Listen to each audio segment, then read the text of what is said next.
Every day, something dramatic happens in the Caribbean that affects our lives. We'll give you the details. We'll give you the facts on Caribbean Perspective with Eddie Frederick. Here's Eddie Frederick. Welcome to Caribbean Perspective. So glad you can join us. The story that dominates in today's edition for Friday, 11th July 2025, and brought to you in association with our friends at Antillean Group. Iconic regional calypsonian, the Mighty Sparrow, celebrated his 90th birthday on Wednesday. Details after this important message. Believe in our strength, we'll stand by you. Protection from all perils, big and small. Reassurance we give, it's so clear to see. Peace of mind, that's our service guarantee. We look after all our family. Yes, we do at every opportunity. Antillean Group, underwriters of all classes of insurance solutions for your protection and investment. Live well financially. The hurricane season is now upon us. So we as Caribbean people need to remember to think safety and be prepared. Avoid venturing outside during a storm or hurricane, especially if there are strong winds. Rooftops and other debris are often blown about and can cause great damage.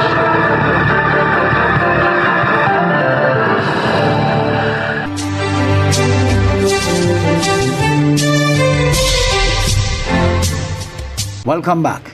Calypso King of the World, Slinger Francisco the Mighty Sparrow, turned 90 years old on July 9th, 2025.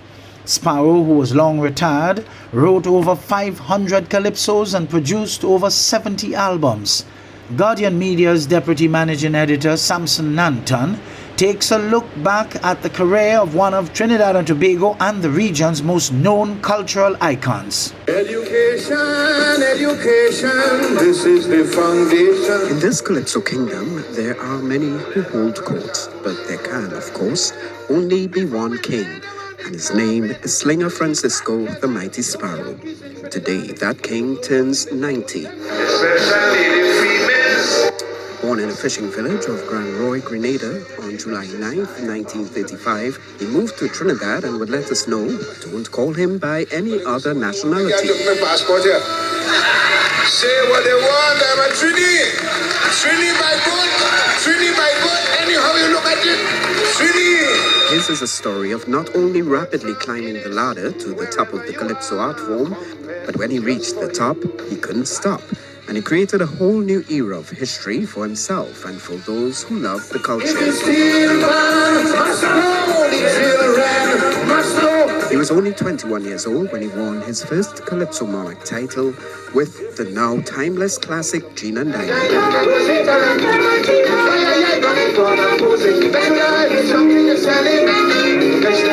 He would go on to write over 500 songs and produce 70 albums, and was the first Calypsonian to own a recording company. His first song under his own company, Slave. Then they make me work. I said I work. Good Lord, no me. And then I toil so hard each day. He'd be recognized with the nation's highest award, the Order of the Republic of Trinidad and Tobago in 2014, after two previous national awards, the Shokonia Medal Gold in 1993 and the Hummingbird Medal Silver in 1969. His international awards are too numerous to mention, but they include the Most Excellent Order of the British Empire in 2015, the Order of the Caribbean Community in 2001, and a chieftaincy title from Nigeria in 1977, Chief Omowale. Sparrow made great friends, among them the late former U.S. Chairman of the Joint Chiefs of Staff, General Colin Powell, whom he gifted his catalogue of songs in Port of Spain in 2011. He's such a wonderful guy, and he liked to sing, I love to sing my songs, and could dance it too. But titles apart, he has had the love of the people. Because quite frankly, if there was a topic, a theme or a genre, the 10-time Calypso Monarch and 8-time Road March winner did them all. And what's a tribute in his honor without sampling them? If you felt like dancing, you got Sasaye.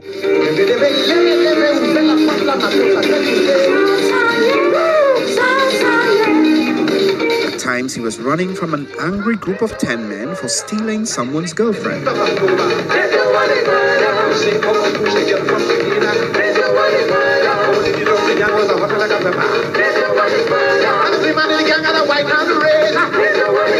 With the falling apart of regional federation, he let Jamaica have it. Some may say we shouldn't help parted, but this Jamaica we started.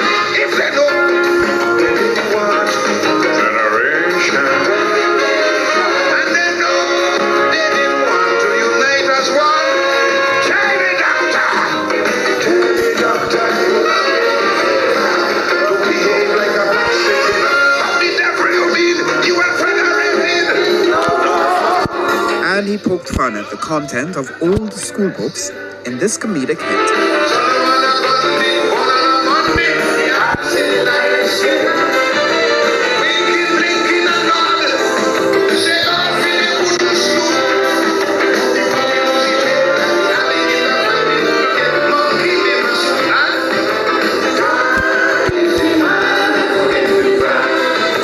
Sparrow's Congo Man needs no introduction. He opened my eye and he started to grin.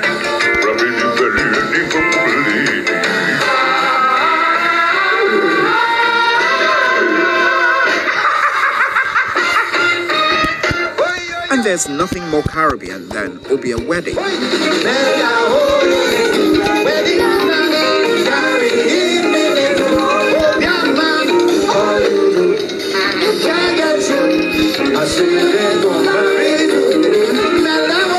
You want romance? Sparrow has it.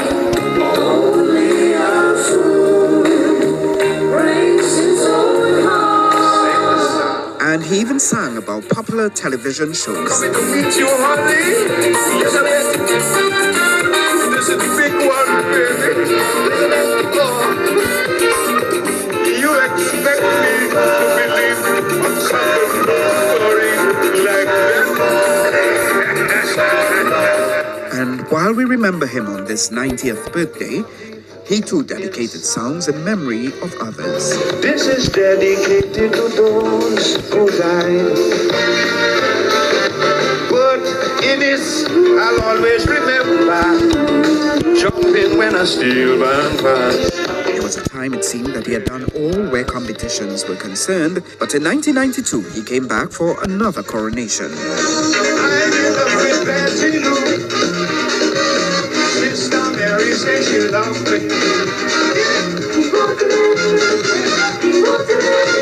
But after 2010, Sparrow began phasing out public appearances, this one at the Napa Fest in 2011, a signal that the King's strength was no longer what it was before.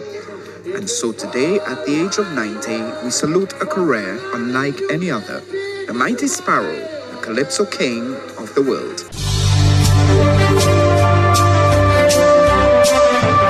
You're listening to Caribbean Perspective with Eddie Frederick in association with our friends at Antillian Group, underwriters of all classes of insurance solutions for your protection and investment. Live well financially. A prominent attorney in Trinidad and Tobago likely to face the brunt of the law for sexual assault on a junior colleague.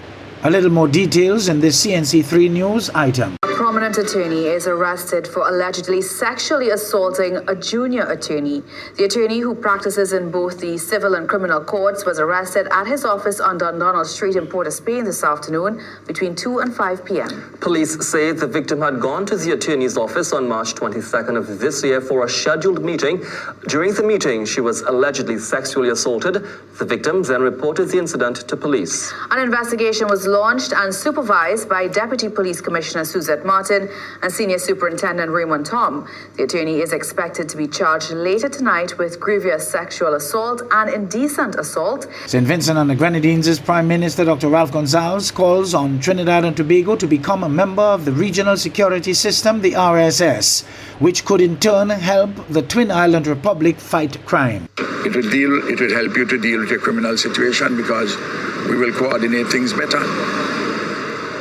RSS is a very well-respected agency. We have C-29 aircraft equipped with proper radar systems and so on. I have no doubt you have also, so we work together, better coordination to deal with the terrible boys and girls.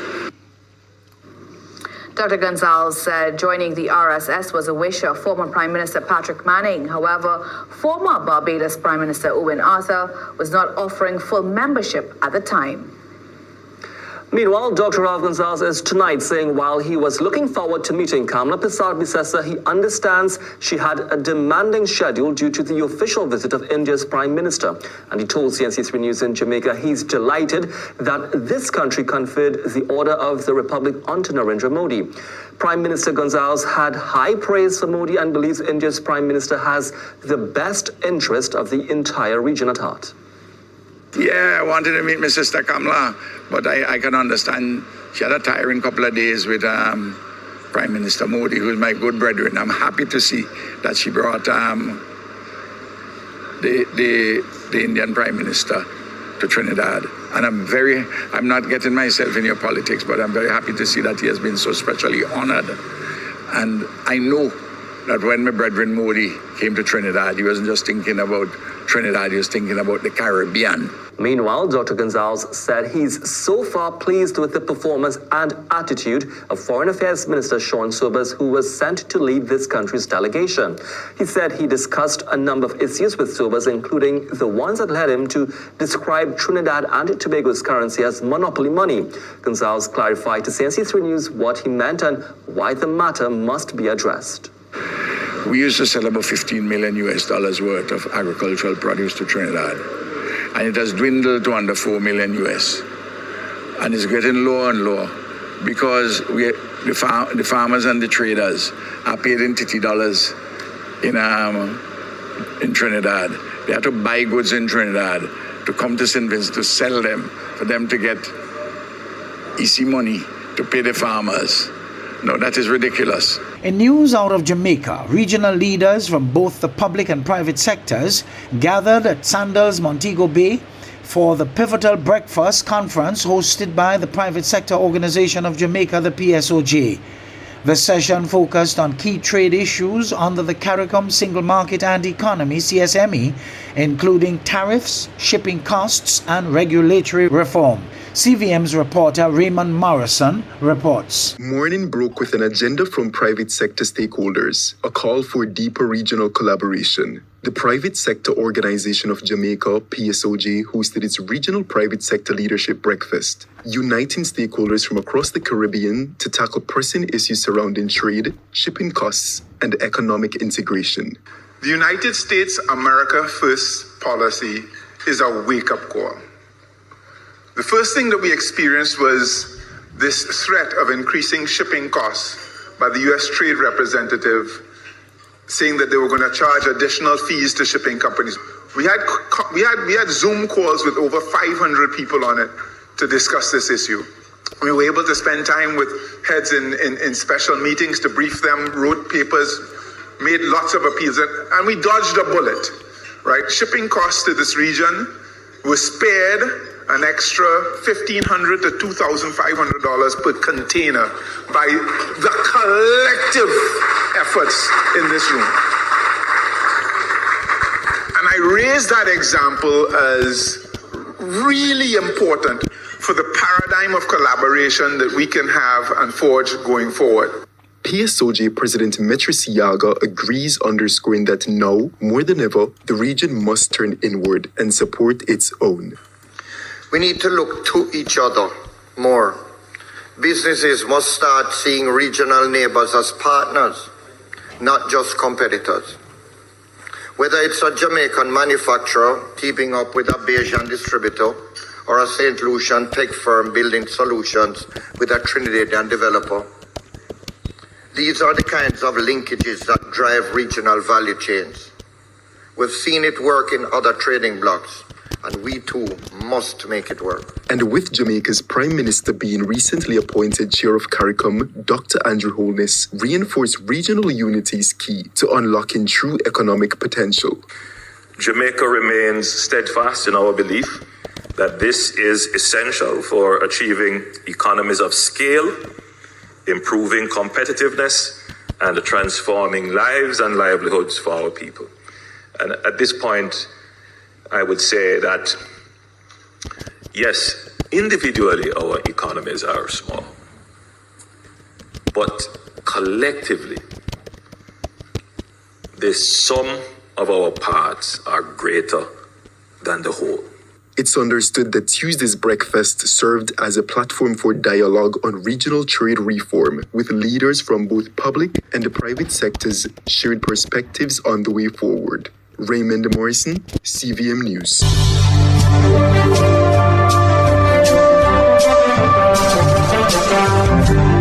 I am Eddie Frederick, wishing you a restful weekend. This has been Caribbean Perspective, a whole new approach to highlighting developments in the Caribbean. In the meantime, please follow us on Facebook and subscribe to our YouTube channel for daily regional news and more, in association with our friends at Antillian Group.